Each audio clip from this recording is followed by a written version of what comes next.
รุ่นรุ่นพ่อใหญ่พุ่นละ รุ่นพ่อใหญ่พุ่นละส่วนหลายกะเจ้าสิเอาอยู่ว่าซะ เอ้าถ้าแบบเพิ่นเลี้ยงกุ้ม วันแล้วโอ้โหเฮงว่าคักบาดในช่างคนตาย ถ้าผู้เลี้ยงกุ้มแล้ อื ว มกลุ่มมีดอกกลุ่มน่ะโตสิมัก จักว่ากุ้งแบบคือพ่อใหญ่พายอันที่ บ่ อันนั้น อันมัน จัก บ่ปานใดน่ะมันเว้าดอก เออ อันนี้เรื่องเพิ่นเลี้ยงกุ้มน่ะกุ้มอยู่แต่โจสิอยู่นำเพิ่นฮักเพลงเพิ่นอีหลีบ่ได้อยู่ในจิตใจดีบ่ล่ะ แต่ในใจก็มักรุ่นผู้เฒ่าพุ่นแหละ พุ่นแล้ว บ่ได้มักเลยแบบวัยรุ่นหั่นน่ะ บ่ ด้วย อ๋องานนี้วัยรุ่นชิดซ้ายพี่น้องเอ้ย เออบ่นะใจเจ้ากะแม่นอยู่เจ้าสิ อ้ายนี่ก็ประมาณ20ปีขึ้นไปนี่ก็ได้อยู่ บ่ยังไงบ่เอารุ่นน้องเนาะ โดยแต่บ่เอารุ่นแบบอายุ10 18 19นี่ก็บ่มัก เราจะยากเนาะ โดยแบบเอาใจกันยากหั่นน่ะ อืม อีกอย่างเฮาแบบเป็นคนเอาแต่ใจกับเพิ่นก็เป็นคนเอาแต่ใจนี่หั่นน่ะ อืม บ่เข้าใจกันหั่นน่ะ เอ้าพี่น้องเอ้ยใครคิดสิมาจีบน้องคอนคลิปนี้พี่น้องเอ้ยบอกไว้เลยว่าคนใดจะจักปีก็ 18 19 18 19ปีรุ่น18 19ปีมานี่บ่ได้พี่น้องเอ้ยบ่เป็นมานี่บ่ได้จีบบ่ได้ว่าไง มักรักษาว มาหลักซาวขึ้นไป เลย ไปหลักซาวไปหลักซาวได้นี่พี่น้องเอ้ย โดย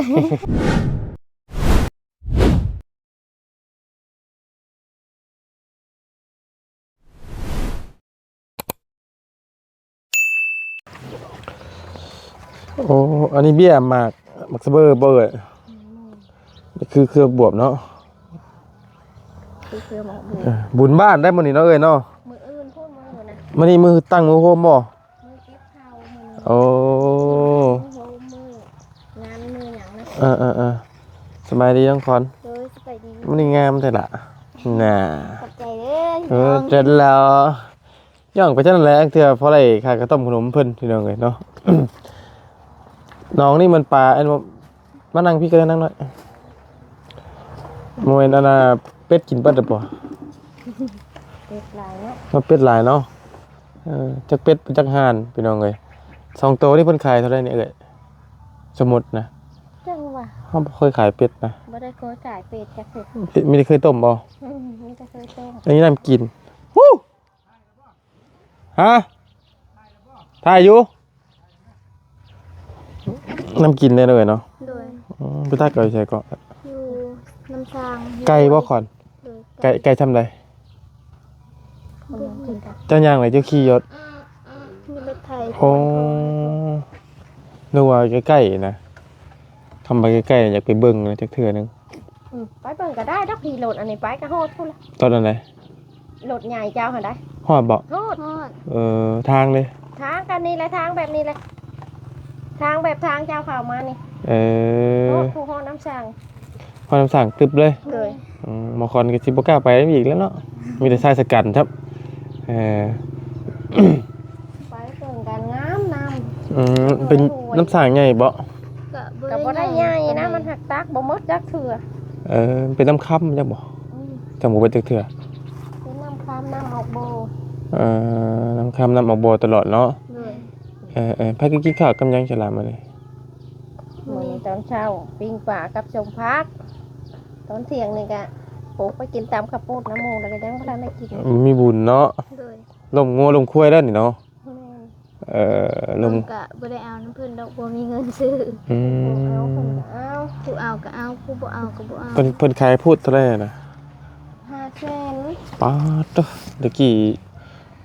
พูด100,000 200,000เนาะ เอาเขาก็ตีเป็นเงินบาทเด้ อ่า ตะกี้ก็พูดละพันกับ200,000ไป อืม เดี๋ยวนี้ก็พูดละพันคือกันหั่นเงินกีบกันมันเพิ่ม อืม 5แสน บ่ได้ซื้อค้ำไว้บ่คอนค้ำขึ้น 80,000นะ บ่ได้ เอา ซื้อ เพียงได้ซื้อ บ่มี เนาะ เงินซื้อ ถามไปซะแล้วกะสะอ่อนแล้วปุ้ย สี่อันชื่อปูนมาใส่เสาตีนเสานี่ก็ยังบ่ทันมีอยู่ยังบ่ได้อยู่ เนาะ สิไปซื้อค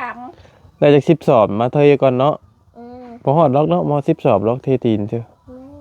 เทตีนเทว่าอยากให้มันนั่นแข็งนี่แหละหากว่ายังบ่ทันได้ซื้ออยู่ อืมถ้าเอาเงินค่าดองสาวคอนเด้ พูด 50 ล้านพู เพิ่นน่ะเด้สิได้ เอ้า50 ล้าน50 ล้านได้จิพี่เนาะ แม่น 50 ล้านคำบาทหนึ่ง โดย กับงัวอีกตัวหนึ่งควายอีกบ่มีบ่ควายบ่มีเนาะ ทำมาเฮือนควาย เอ คนมา อ เพื่อนน่ะควายคัน ทำชูน้ำเมียน่ะค่ะกินงัว เออ คือน้องร้อยทั้ง เพิ่น น้องร้อยกะ ถอกเบิดได้บ่50 ล้านเลย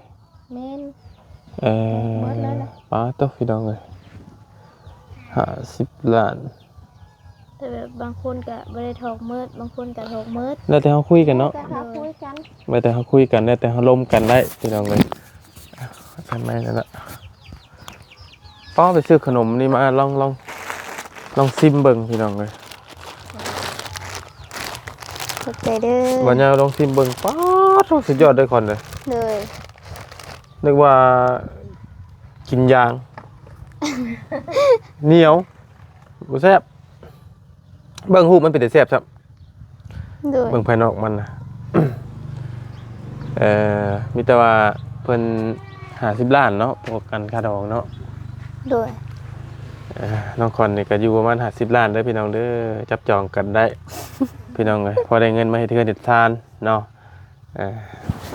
อันนี้บ่หยอกก็สิเด้อพี่น้องเอ้ยเนาะ ต้องจริงกะเอาแล้วนะคะแนมได้ บ่หยอกสิจังได๋โอ้บ่เจ้าสิเว้าเลยเอ้ยเจ้าสิท่าอะไร FC อันนี้อันช่องเฮานี่อันน่ะบ่เอ้ยอันหันมาก็ได้มันหันข้างแค่ดอกคือแบบนึงไงเจ้าจะท่าได้เอ้ยช่องอัน YouTube คนเห็นทั่วโลกเลยเจ้าฮู้บ่ได้อะไรลายอะไรผัวนำมาเทือนนี่อันต่างประเทศปอหรือว่าอยู่ไทยบ่นี่หลายแต่ว่าก็มีแต่รุ่นบ่แม่นรุ่นละบ่าวเด้รุ่น ใหญ่คนละ รุ่นพ่อใหญ่พุ่นละส่วนหลายก็เจ้าสิเอาอยู่บ่ซะ เอ้าถ้าแบบเพิ่นเลี้ยงกลุ่ม วันแล้วโอ้โหเห็นว่าคักบาดในช่วงก่อนตาย หาผู้เลี้ยงกลุ่มเด้ กลุ่มมีดอกกลุ่มน่ะโตสิมัก จักว่ากุ้งแบบคือพ่อใหญ่พายอันที่ บ่ อันนั้น อันมันบ่ปานใดนะมันเว้าดอก เออ อันนี้เรื่องเพิ่นเลี้ยงกลุ่มน่ะกลุ่มอยู่แต่โจสิอยู่นำเพิ่นฮักเพลงเพิ่นอีหลีบ่ได้อยู่ในจิตใจดีบ่ล่ะ แต่ในใจก็มักรุ่นผู้เฒ่าพุ่นแหละ พุ่นแล้ว บ่ได้มักเลยแบบวัยรุ่นหั่นน่ะ บ่ ด้วย อ๋อการนี่วัยรุ่นชิดซ้ายพี่น้องเอ้ย เออบ่นะ ใจเจ้ากะแม่นอยู่เจ้าสิมักว่ารุ่นใหญ่ซื่อแต่ว่าให้มักผู้เฒ่ามีให้มักบ่หนูอันคอนเลย มีเด้ บ่แท้บ่ เท่ แล 100% มักผู้เฒ่า ด้วย เอาไว้ ผู้เฒ่า เฒ่าจักปีอ่ะ ประมาณ40ขึ้นไป ก็บ่เฒ่าปานใด40เนาะเอ้ยเราว่ารุ่นเราว่ามานี่บ่แม่น40เด้ 70คนละ โอ้70ผู้ใดรุ่น รุ่นสำนั้นก็ได้ แต่ว่าแนวเออว่าดีๆนะคอนเลย เอาอันนี้หั่นแหละ เพิ่นมาได้ฮะเนาะเพิ่นมาไอ้ดีเด้อเพิ่นเฮงได้อเจ้ามีใด ผู้ชายผู้หนุ่มข้าวก็อยู่หัวนายหัวผมว่า นี่ไหนคือซ่องระบาวเลย ด้วย แต่ว่ามีได้ที่เพิ่นให้ติดต่อหาผู้สาวให้นี่แต่ว่าระบาวบ่รับไปชื่อ ด้วย อันนี้บ่หยอกบ่หัวบ่นัวม่วนเด้อพี่น้องเด้อบ่ได้เฮ็ดจริงจังเด้อเนาะเพราะว่าเดี๋ยวน้องเพิ่นเว้าไปแล้ว100สิแล้วสิเขาติดต่อขยมติดต่อมาหาบ่ยามบ่ไหวแล้วพี่น้องเนาะเอาหลายเลยคอนเลยแต่เรา ด้วยเสืออยู่ ระบาวบ่รับไปซื้อบ่รับแบบว่าบ่รับหาคู่หาคิงให้ผู้ใด เอาแล้วมันบ่อยู่น้ำกันพัดเป็นโทษหาได้เนาะ เพิ่นก็บ่ได้โทษเฮาดอกแม่นเพิ่นบ่โทษเฮาดอกแต่ว่าเฮาก็บ่คักแหละเฮาบ่ได้เฮ็ดเฮาบ่ได้หาคู่คิงให้ผู้ใด แบบเฮ็ดคลิปบ่แม่นสิหาคู่หาครอง แม่ หาน คู่ครองให้ คือเฮาเนี่ยฮะเฮ็ดคลิปซอยเรือ แม่น ซอยเรือกันนะพี่น้องบ่แม่นว่าสิมาอันหาคู่ให้นะถ้าว่าเพิ่นมาด้วยตนเองบ่เพิ่นนำมาจากช่อง YouTube เฮาเองนี่ถ้าว่าจะเพิ่นมาแล้วเพิ่นเจ้าหักมักกันก็มันสิเป็นสิทธิของเจ้านั่นนะ แม่น นะตัวนั้นแต่ว่าสิให้ระบ่าวเป็นพ่อซื้อให้นี่ระบ่าวยอมตัวนั้น สิให้ระบ่าวเป็นพ่อซื้อให้เอาเบอร์ให้แต่ถามบ่ได้บ่ได้เลยเอ่ยอันเว้าตรงๆเลยไล่หยังไล่ ทุกมื้อนี่ครับ ไล่ทั้งสองฝ่ายพี่น้องเลยมึงเทื่อเว้ากันตรงๆนี่ไล่ทั้งฮอดระบ่าวเขามีในการเป็นพ่อซื้อได้หยังเจ้าเอาเบอร์อุตส่าห์มาให้ข่อยแน่แล้วข่อยเอาค่าน้ำมูกน้ำมันให้เจ้าได้หากแต่บ่าวบ่เฮ็ดซื่อๆมันจักแต่มันบ่งามพี่น้องเอ้ยอยากได้ลูกได้เมียอยากนั่นก็ แบบมีแต่หาเอง หาเอง ถึกใจแหละเอาโลดแบบ ก็มีแต่เข้ามาเห็นในคลิปน้องเพิ่นก็ถ้ามาอยาก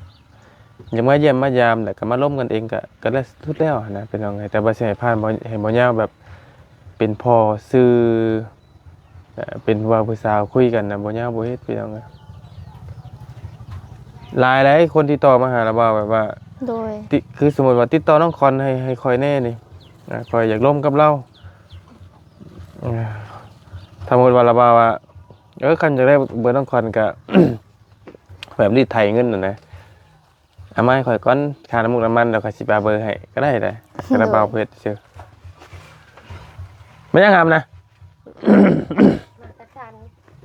ยัง แม่ บ่ ผูกเกลืออยู่กระตาผูก ยังบ่เบิดอยู่เนาะ น้ำผูกถั่วเกลืออยู่กระตาผูก ยังบ่เบิดอยู่หมากระทัน ตาตะไคร้ แล้วตะ เอ ไคร้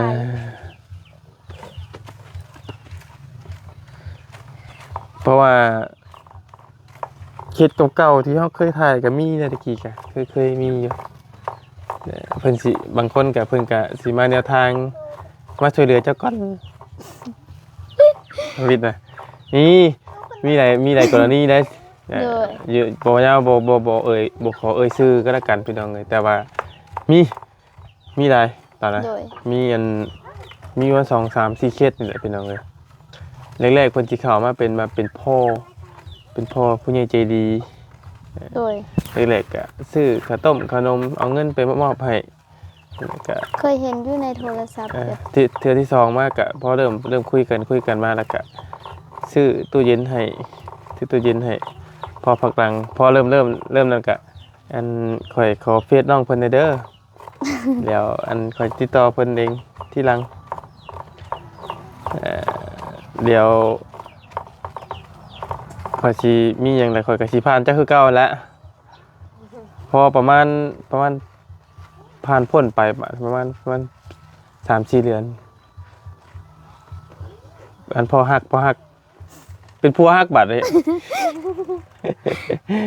เออ แม่นมันก็หลายทุกรูปแบบนะ แม่บ่แต่ว่าถ้ามีแหละแบบเพิ่นมาเพิ่นบ่ได้แบบตีลูกตีเมียมากก็ตีไปอีกแบบนึงได้บางคู่ก็มีบางคู่กับบ่แม่นนั่นนะบางคู่ก็เพิ่นแค่มาชั่วคราวซื่อนะเนาะ โดย พอแหละพี่น้องเอ้ยบ่แต่เรื่องสู้เรื่องอันบ่แต่เรื่องคุยกัน ติดต่ออันครูให้น้องคอนพี่น้องเอ้ยเนาะบ่ว่าพื้นได้ซื้อว่าพื้นนะพี่น้องเอ้ยเนาะเพื่อมีผู้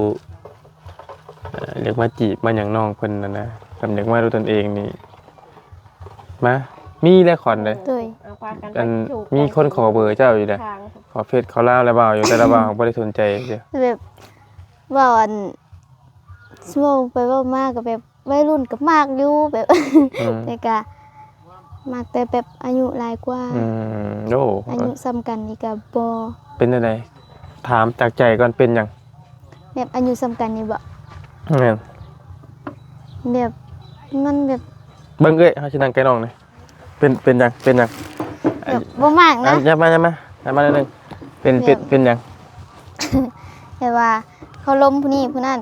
ไปเรื่อยๆหั่นน่ะเลยบ่มากอย่างนี้หั่นน่ะ เป็นหยังรุ่นเดียวกันนั้นเป็นหยังมันเอาแต่ใจบ่ได้บ่ได้เด้อ โดยมันเอาใจกันยาก อื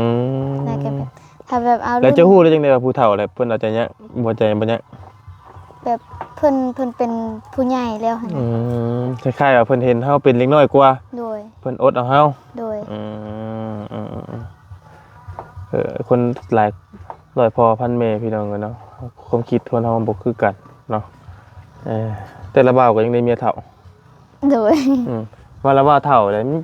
แม่น้องเล็บเตอร์ก็เฒ่ากว่าเลยพี่น้องเลยเนาะวันยา30สาวเพลง35ปีแหละ โดยแบบดื่นกันดำ3-4 ปีหรือ5 ปีนี้ก็ยังพอคายแบบ แม่เจ้านี่บ่แม่นรุ่น เบิ่งจักปีก็จะนะ 35 ฮะจำมีระเบา โดย มีเฮากระสานที่เอาไปมาแม่เจ้าดื้อได้5 ปีว่ะเลย โดย เออแต่พ่อใน40เนาะ โดยพอ40 อยากได้รุ่นพ่อนะเนาะอ่า แต่แบบบ่รุ่นพอก็ รุ่น แต่ อ้าย บาง ติ รุ่นอ้ายนี่ก็ บ่ ประมาณ20ปีขึ้นไปนี่ก็ได้อยู่ บ่ยังไงบ่เอารุ่นน้องเนาะ โดยแต่บ่เอารุ่นแบบอายุ10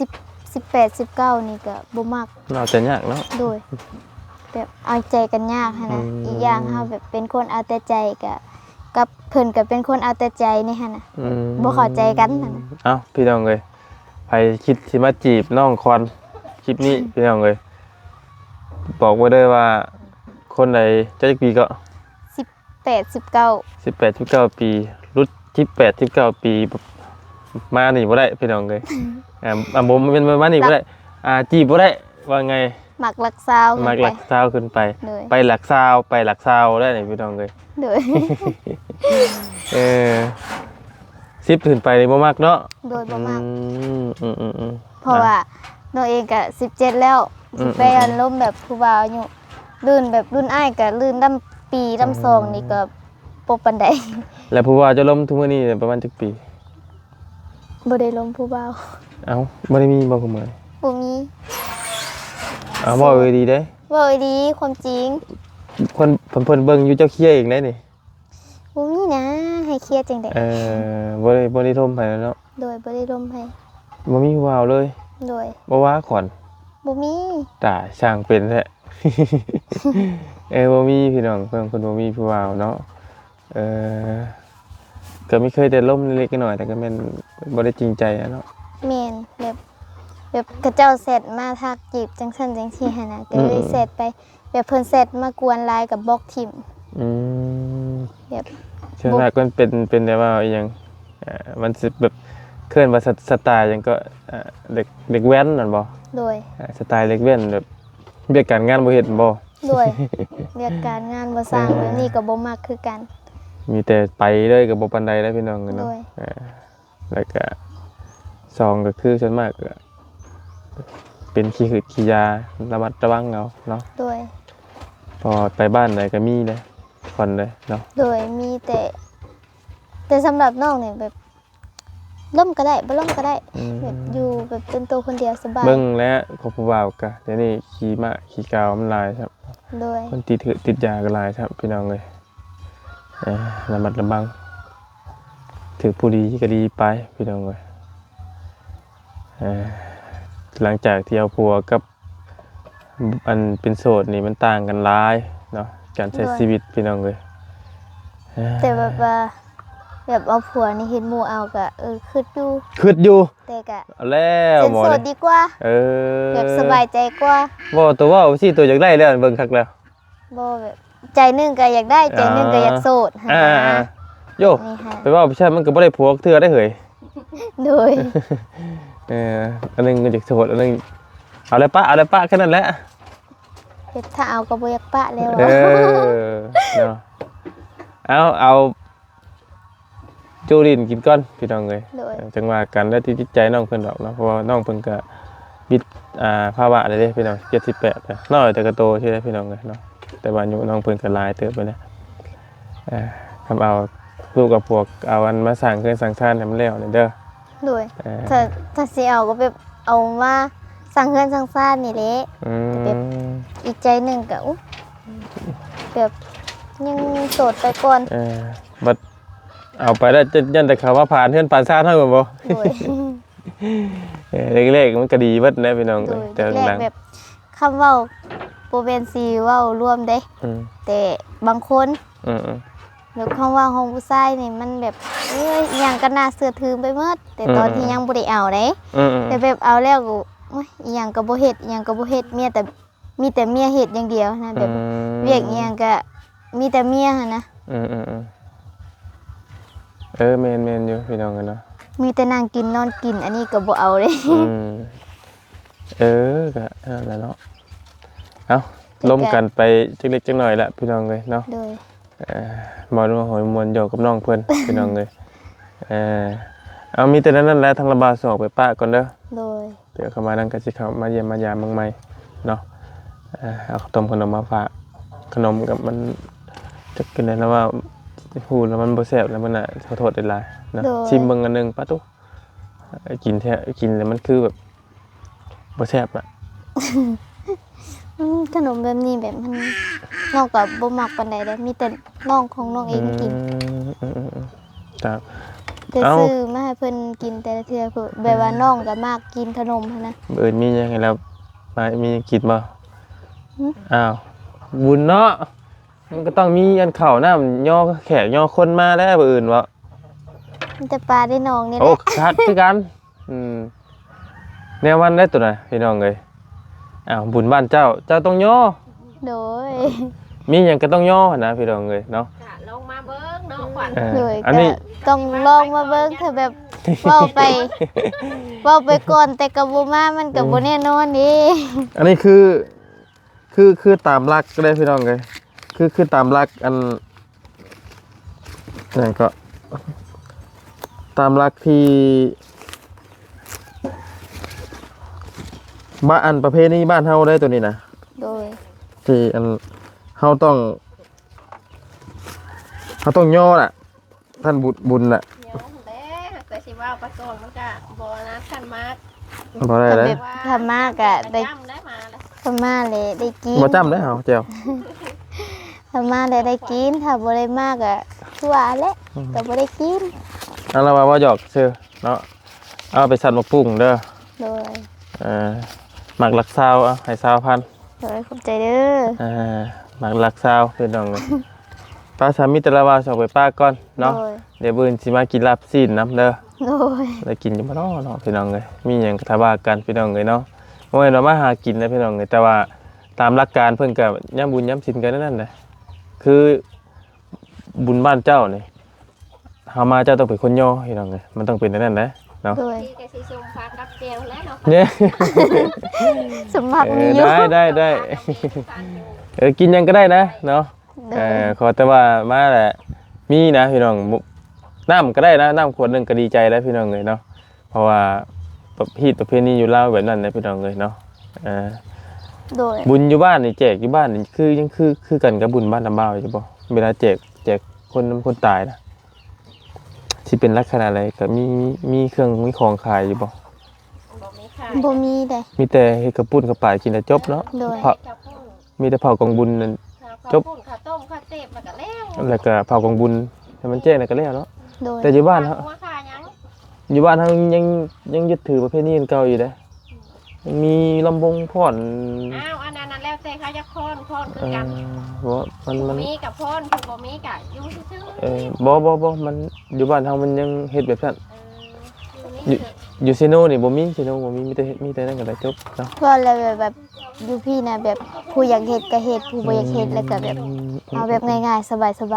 บ่ได้ซิโนเฮ็ดบ่ได้เลยเพิ่นทิ่มเบิดเลยประเพณี ก็ คือว่าหมดแล้ว ถ้าเฮ็ด ครอบครัวกับคำนี้ก็เฮ็ด ถ้าเฮ็ดเลยครับถ้าเฮ็ดคือพี่ซิโนนี่ถ้าเฮ็ดเนี่ยบ่ได้เด้อพี่น้องเพราะว่าเฮ็ดบ่คือบ้านคือเมืองหมู่เด้ โอเคแล้วน้องล่ะเดี๋ยวอ้ายเพิ่นเข้ามาเยี่ยมมายามใหม่เนาะ ๆโดย อยู่ดีมีแฮงน้องเด้อ โดยอยู่ดีมีแฮงคือกัน ขอให้ได้ผัวเฒ่าไวๆเด้อ โดย สบายดีสนเนาะ สบายดี โดยโอเค